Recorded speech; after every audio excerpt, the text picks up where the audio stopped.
Across all history, the truly strong remain shrouded deep in darkness, hidden from society. They carefully erase all traces of their existence, so that when later generations look back on history, it is as if they were never there. But sometimes, even the most perfect plans to erase one's tracks leave unexpected loose ends. This tome was one of those loose ends, left behind in charred ruins. What secrets lie within?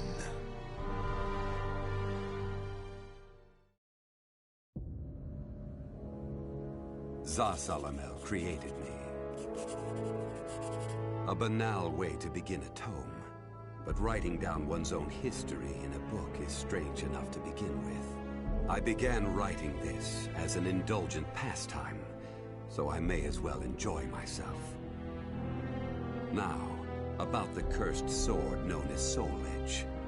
I intend to record its secrets in this very tome. However, I must exercise caution. A fitting end awaits all who seek the cursed sword.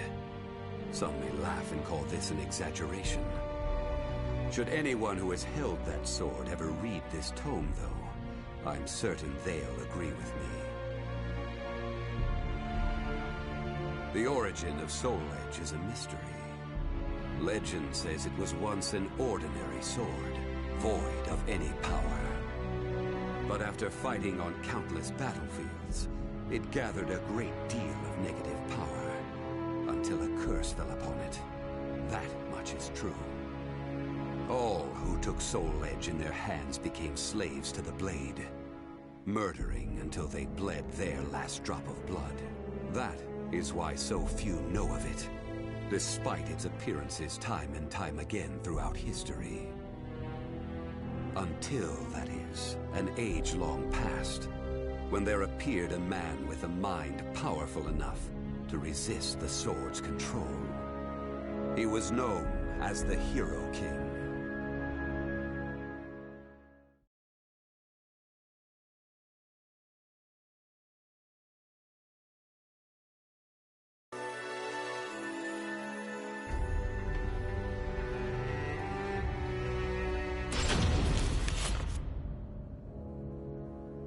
In that ancient age, great change came only through war.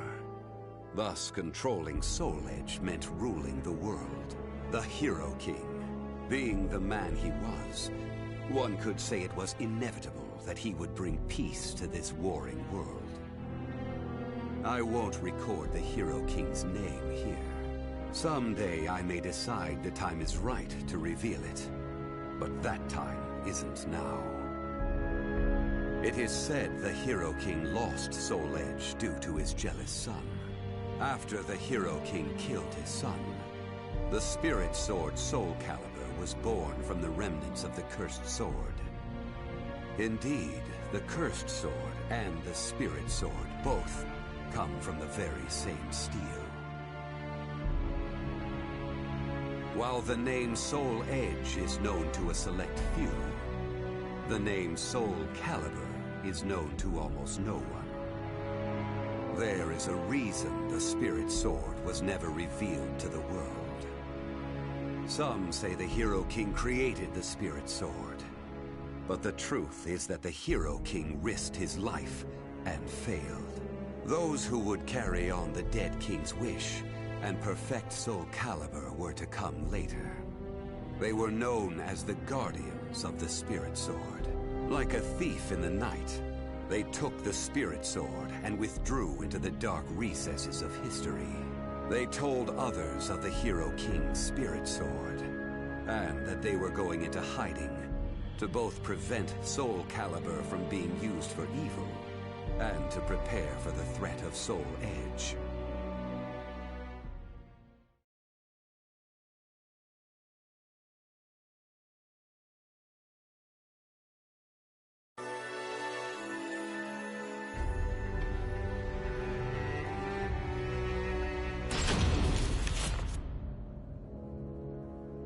The guardians of the spirit sword only entrust Soul Calibur to a select few. One recent example was a king from medieval Europe. Born in Britain, the king used the spirit sword to rule a large swath of Europe. I'm skeptical as to whether the king ever truly existed, but assuming the tales are true, he was somehow connected with the guardians of the spirit sword, from whom he received the blade. Also, it would be reasonable to assume the king fought with the one who possessed the cursed sword and won. After the king's death, though, no one knows what happened to the spirit sword. Perhaps we should assume it eventually found its way back to the guardians of the spirit sword. But it should be noted that their power had dwindled greatly by that time. At the same time, there were those who awaited the second coming of the king. On the eve of the king's passing, a loyal knight set forth to find the spirit sword and restore the crown. That was the start of the secret society known as the Aval Organization. They hid themselves well for a considerably long period of time. Not even I learned of their inner workings until quite recently. Sworn to the late king, the Aval Organization sought the spirit sword and secretly assassinated all whom they deemed outsiders, those who were aligned with the cursed sword or did harm to humankind. A deeper look, however, reveals there was some unrest hidden below the organization's seemingly unshakable exterior.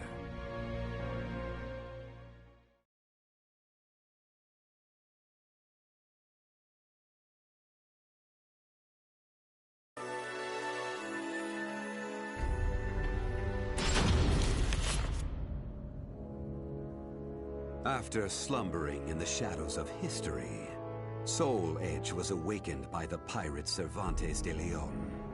Cervantes attacked the ship of one who had won Soul Edge at an auction. He stole the cursed sword and became its puppet. Soul Edge changes its form depending on its wielder. When Cervantes took up the cursed sword, it transformed into 2 blades.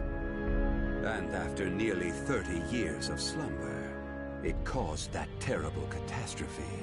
Cervantes and the cursed sword were defeated by a female warrior, and one of the blades was destroyed. Shattering without coming in contact with the spirit sword was a first for Soul Edge. Immediately afterwards, the evil seed occurred. The evil within Soul Edge was unleashed upon the entire world. Why did the evil seed occur? What havoc did it wreak where it landed? Not even I have any way of discerning this. But one thing is certain. Ever since that day, the cursed sword's malfested kin have been swiftly multiplying. What does it mean to be malfested? It's extremely hard to define, for the resulting phenomena are so varied. There are those who undergo monstrous transformations, while others look no different from ordinary humans at first glance. In addition to humans, some animals have experienced transformations as well. Common traits of the malfested include heightened fighting instincts and violent tendencies. Some become beasts, hungry only for slaughter, while others use strategy to entrap powerful foes. But they all slip into towns and cities, seeking blood under the cover of darkness. Sometime after the evil seed, the Azure Knight Nightmare appeared. Rumors said he possessed Soul Edge, and his string of indiscriminate murder seemed to agree with this. Personally, I was also interested in discovering this knight's true identity. I then received news that the Aval Organization had encountered him and were defeated. It intrigued me that there seemed to be someone in their organization deeply interested in the evil seed.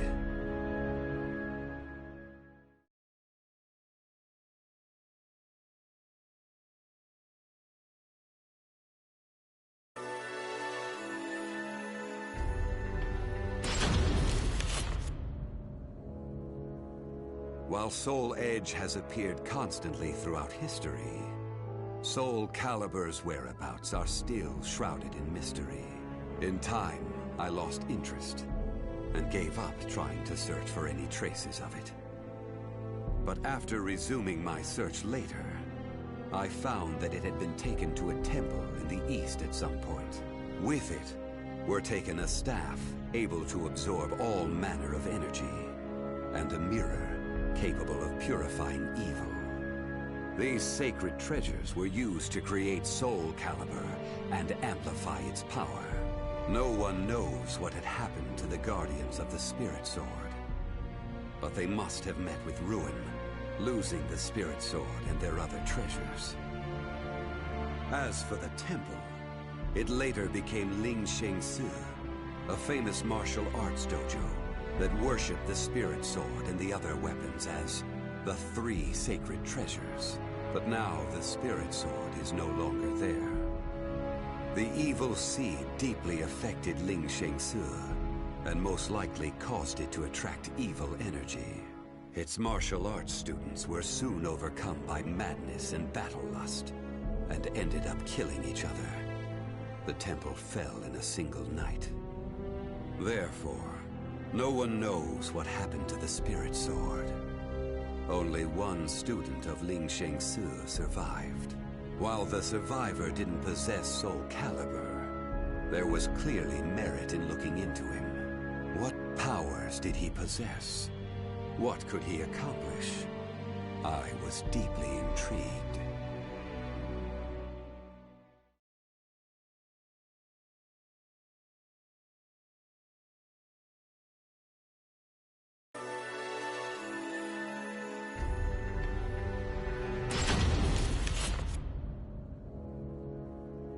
I only started writing this tome as a pastime, but in order to give it a clear perspective, I must reveal my identity. I was once one of the Guardians of the Spirit Sword. The precepts of the Guardians were very strict, one of which stated no Guardian may ever touch Soul Calibur. But in my younger days, I failed to properly suppress my urges. When the others discovered my designs, they broke my arms and banished me. Amid my despair, I searched for a way to survive. What I discovered was the art of reincarnation. After a long period of training, I mastered the secrets contained within this lost wisdom. I reincarnated myself over and over again, and became an entity that could transcend generations. At first, I didn't realize the price I would have to pay for eternal life. For every time I reincarnated, I experienced the pain of death. It felt like my soul was being crushed. It is hard to put such pain and suffering in words. Indeed, I hadn't managed to completely escape death. No matter what one may accomplish in life, death remains inescapable. My bodies have lain in countless graves, but my soul will never rest in peace. So it was that I came to yearn for the final eternal death I could never have. And such desire began to corrupt my everlasting life. Gradually, I began to seek out death itself.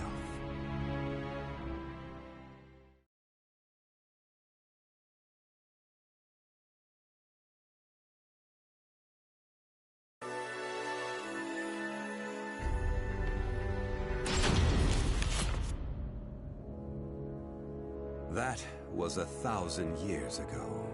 My desire for death was at its peak. That longing for true death led me to even take hold of Soul Edge. Wisdom, power, battle lust. In those days, I felt I could do anything.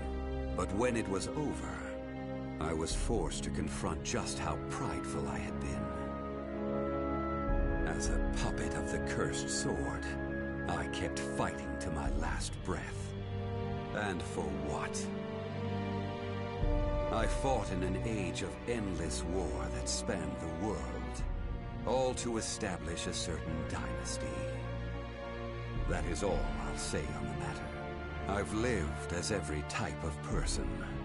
Old, young, man, woman.